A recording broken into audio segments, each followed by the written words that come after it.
question and answer time. Who's got a question? Yeah. I am still not quite clear on when you talk about the difference between memorizing words and with picture, sounds, and feelings. Like, what's the clarify that for me? Yeah, it's the difference between memorizing words and picture. So let me get real clear about that because you're close to it. We always kind of memorize our words, okay? But it's how we go about doing it. If you have written a script and then you decide you're going to do those jokes, okay?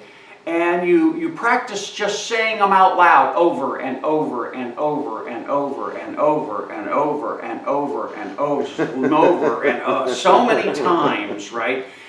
Eventually, you memorize them.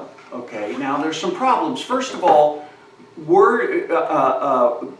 when you memorize that way by just saying the words out loud over and over again, they end up being encoded in the part of the mind, brain, whatever you want to say, that is internal dialogue, self-talk. Okay, that's where it gets coded. That's where it gets. I don't know what part of the brain it is, but I do know that you can tell. I can tell by people. I was trained in this from NLP. Your eyes go down and to the left, or down, or touch around your nose or your ears, or things like that, and you'll talk to yourself. If somebody is doing this or they're talking to themselves. They're not present. Stop talking. They've disappeared and they're completely consumed talking to themselves.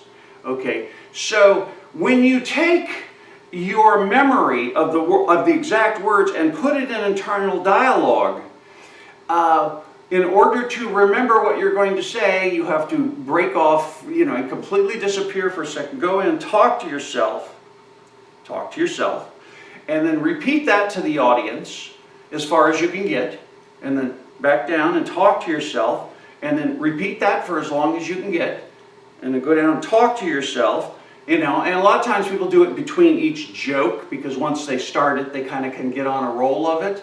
But what's the most important thing about stand-up comedy?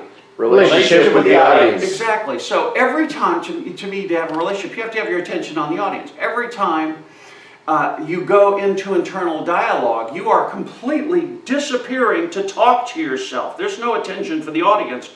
It's all about this. The other problem with internal, I'm going to keep doing the internal dialogue, right, over here, is that it's inflexible. You've memorized it exactly a certain way, and therefore you're going to have to say it exactly that same way and in exactly the same order. And if anything messes that up, like a heckler, somebody drops a drink, you get emotional about something, people, my students or any comedian who's got their words in internal dialogue will go completely blank.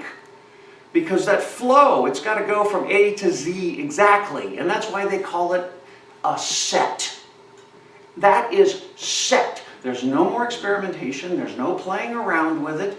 And people that set their words usually end up choreographing and setting the interpretation of the show as well. Those kind of go hand in hand.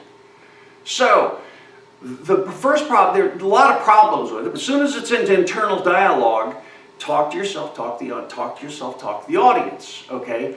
This, for me, is, and the other problems that it creates, because it's not normal memory for us. That's not the way we recall. Now, let's look at the other way. I'm going to do this for that, which is picture, sounds, and feelings.